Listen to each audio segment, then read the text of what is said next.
Hi, welcome. I hope you had a good week. During the past days, I have been thinking about the fact that this is our second winter together. The cold seems to have finally arrived in earnest, even with a few respites along the way, and with it, the snow, the wind, the grays, the Cleveland grays, and the constant changeability of Cleveland's weather. The arrival of winter also brings with it the Hebrew month of Kislev, variously known as the month of dreams, the month of light, and the month of miracles. These last two monikers are in honor of the holiday of Hanukkah, which always falls on the 25th of Kislev. As our rabbinic forebears were not immune to the study of the zodiac, the Hebrew month of Kislev also has many spiritual and even celestial associations, such as the archer atop the horse with the bow that we know is the symbol of Sagittarius. It also has the association of the semi-precious stone, the amethyst. And possibly because of its association with dreams, the month offers the healing quality of sleep. There is also a Hebrew letter that corresponds to the month of Kislev, and that is the Samach, which in cursive writing is in the shape of a circle. To demonstrate how far all of this symbolism can go, the word Samach, actually means to support or to lean on. In the mystical tradition of understanding the universe, each Hebrew letter's association with a month represents how light and energy is said to flow from the upper world to this world during this particular time. With the Samach and its symbol of the circle, the light or energy from above is known. The light and energy from above is known during Kislev to be totally unobstructed, perfect in its continued radiance and flow. The perfect circle is the purest conduit for the grace of light to move through. Thus Kislev, which contains peak darkness, at the same time contains the potential for the perfect transmission of light. All of this is not meant to confuse or to distract or to frustrate you. It is really meant to illustrate the extraordinary range of our ancestors' interests and intellectual interactions. Nothing escaped their notice or their curiosity. Every part of the cosmos represented an opportunity to understand, or at least to shed light on some aspect of God. It is also meant to offer you a range of images, ideas, and associations that might be helpful in your reflections and meditation. So let's pause for our first break to breathe with some of these images of light and rest and miracles and winter just present in our consciousness. And we'll take the positions that work best for each of us in terms of meditating.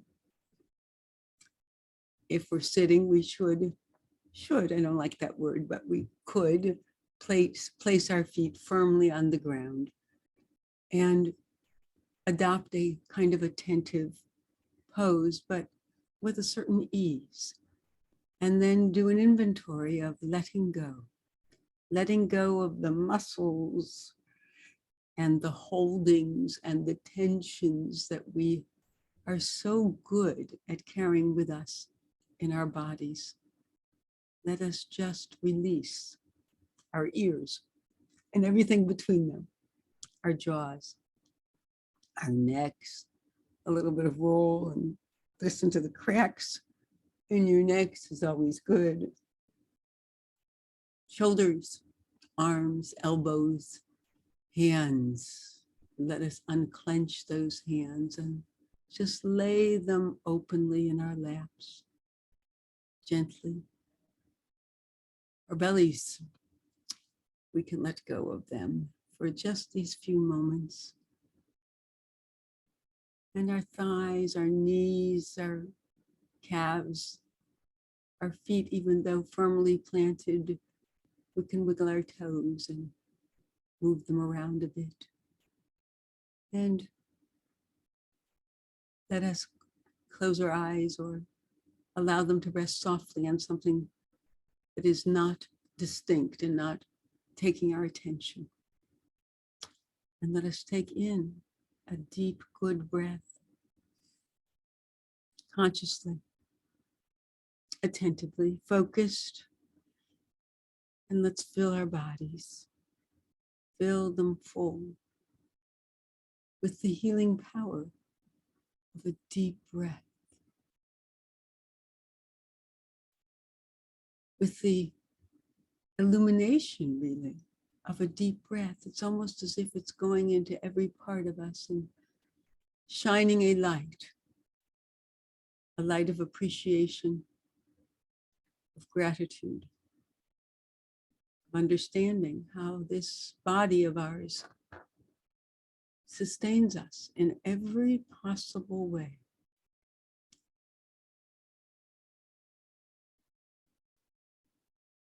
I know that I am taking with me the knowledge of short days, of darkness that seems to come on much too soon, and yet of the promise of light with the approach of Hanukkah, and the possibility of dreams, of sleeping, healing sleep, healing dreams, possibly coming also out of the idea of winter and hibernating. We all kind of go inside a little bit more at this time of year.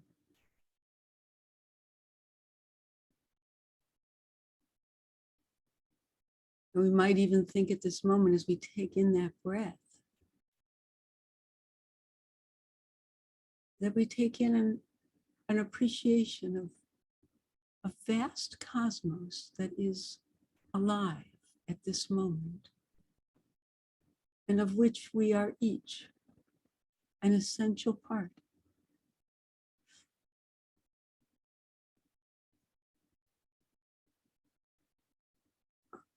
We let out the breath again.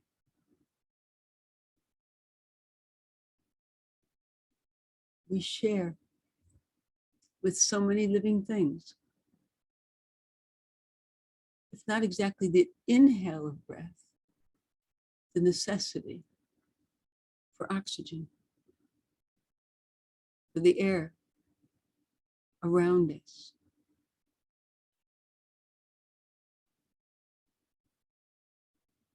It sustains us as much as the waters, the land, the sun, the moon, approaching its fullness right now.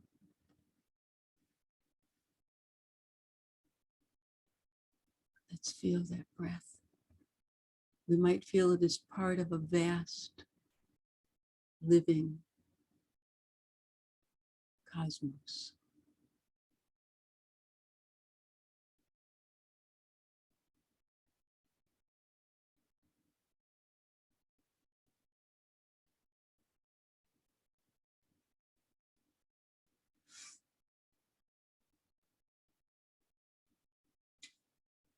Even as we close our eyes and thus create an artificial darkness, there is light when we close our eyes.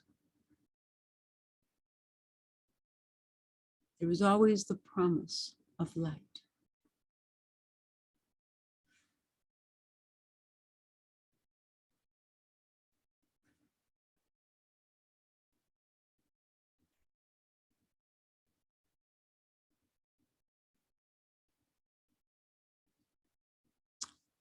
I would like to share with you a kind of meditative blog post entitled Darkness and Dreams, the Month of Kislev, written by Rabbi Kaya Stern-Kaufman.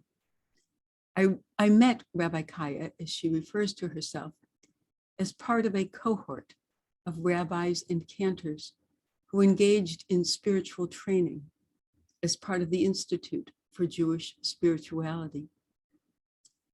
It was very clear that she was quite a creative, intelligent, even brilliant thinker. She writes, "The moon of Kislev is almost full. Have you seen it? A bright light amid the dark night.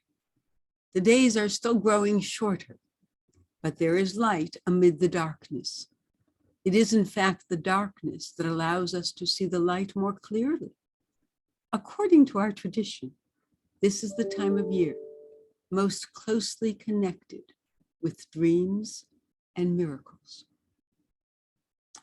The reason it is associated with dreams is because it is during this month that there are 3 Torah portions that are read from the book of Genesis, in which 9 dreams are articulated. There are only 10 in the book of Genesis, and 9 of them are read from the Torah during the month of Kislev. And these include Jacob's dreams as he is leaving his homeland and about to go to his mother's homeland instead. And that's the dream of the angels going up and down. It includes Joseph's dreams of grandeur, where the sheaves of wheat bow down to him, where the sun and the moon and the stars bow down, symbol of his eventual rise to power in Egypt. This is where Pharaoh's dreams happen, of the 7 lean years, of the 7 years of plenty followed by the 7 lean years, and where the dreams of the baker and the cupbearer in prison in Egypt are interpreted by Joseph. Back to Kaya. Hidden in the sound of this month's name, Kislev, are the Hebrew words kis, meaning hidden, also the word for a pocket, literally a pocket, which holds hidden things, and lev, meaning heart. You could translate it as a pocket heart or a heart in the pocket, as in the song lyric, I got sunshine in my pocket, got that good soul in my feet. The month of Kislev, the beginning of winter, is an opportune time to turn inward, to look into what may be hiding in the heart, to connect with our dreams, our inner light, and our inner sight. Another way of thinking about the pocket of love is that the spiritual energy of this month invites us to look in the out of the way places, in the pockets of our hearts. Rabbi Kaya continues, Sefer Yetzirah, our most ancient book of Jewish mysticism, also connects this month of Kislev to sleep and to dreams. As this month progresses, we are invited to pay more attention to our dreams. The Talmud teaches that dreams are 1/60th of prophecy, and that an uninterpreted dream is like an unread letter. The message has been sent, but if we don't pay attention, we can't learn anything from it. Perhaps our dreams contain a kernel of understanding or an idea for new beginnings, in the same way that winter holds and protects the seeds of new life in the ground. How can we encourage them to sprout and to flourish? According to Rabbeinu Bechaya, there are 3 types of dreams. He is one of the Talmudic rabbis. 1 caused by bad food and indigestion, which has no significance. 1 caused by our daytime thoughts repeating themselves at night, which also has no significance. And 1 comes from the soul, and has significance. One 18th century rabbi from Italy investigated what Judaism says about the purpose of dreaming. After all, our biblical ancestors were having some remarkable dreams. The rabbi concluded that while our bodies and brains rest, our souls detach from our bodies and explore the realms of the spirit, the place they're most at home. What's more, he says, is that as our souls spend time among spiritual beings and divine messengers, we might innocently overhear some prophetic hint or omen. That wisdom finds expression inside our dreams, he explains, all tangled up with the cosmic fluff of our dreamscapes. Thus, sleep is never a waste of time, but provides an opportunity to live in another dimension. When we sleep, our souls may ascend to the higher worlds and see the light. This is the healing quality of sleep we find in Kislev. Our spiritual teachers say Kislev is an auspicious month to meditate on life's purpose, move past our own limiting beliefs, and receive guidance, perhaps in our dreams, about how to live closer to our values. In other words, the possibilities of dreams encourage us to move past sheer logic and rationality, to trust the impulses of our hearts and the promptings of our spirits. During Kislev, a time of great darkness, we are commanded to have faith, to follow our hearts, and to move forward, even if we can't see the full, clear path. Nevertheless, we can step forward with trust and fearlessness. In Kislev, we might try to move beyond logic and to rely on our feelings and our intuition. Hanukkah, a holiday of miracles, reminds us that what is possible may well surprise us. I continue with Kaya's blog post. The written name Kislev has more inner hidden meaning within it. The first syllable, kis, means to cover or hide. The second syllable, spelled with the letters lamed and vav, as opposed to the oral word lev, which we would spell with lamed and vet. Kislev is actually spelled, second syllable, lamed vav, add up to lamed, that lamed and that vav add up to the number 36.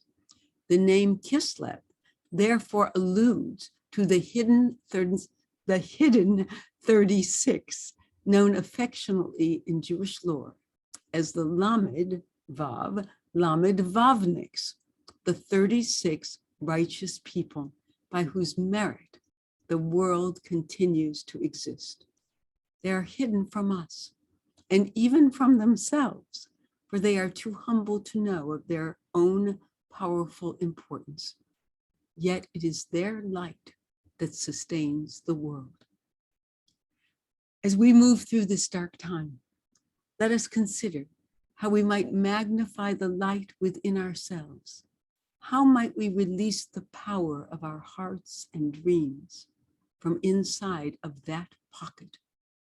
In a time of darkness, not only do we need everyone's light, but each light is magnified by the depth of the darkness. That is to say, a little light goes a long way. Perhaps as you sit at your Shabbat table or as you light your Hanukkah candles this year, consider asking yourself and those gathered these 3 questions. What lights you up? What dream of yours is pressing for expression? How might you bring more light into the world? And she signs it with blessings for vision and a light-filled season. Rabbi Kaya. Thank you, Rabbi Kaya. Let us return to breathing just for a few moments. We reassume our postures. Take that deep healing breath.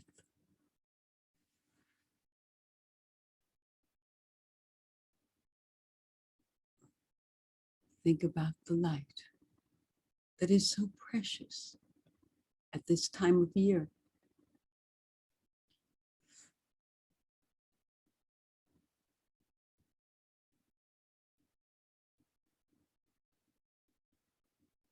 It's almost as if it gives us the responsibility to be light bearers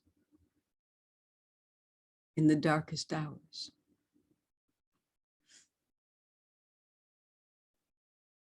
And to think about how we can do that.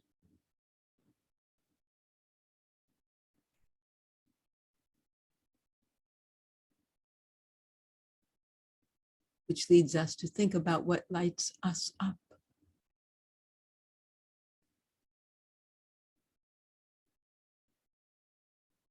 And have we discovered in these last months, this last year and almost 3/4, what is unexpressed, what is unrealized in our bucket of dreams?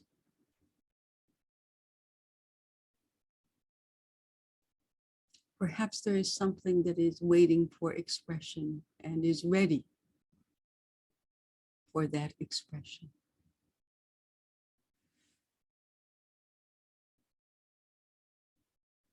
We might hold that breath a little bit, feeling how good it feels within.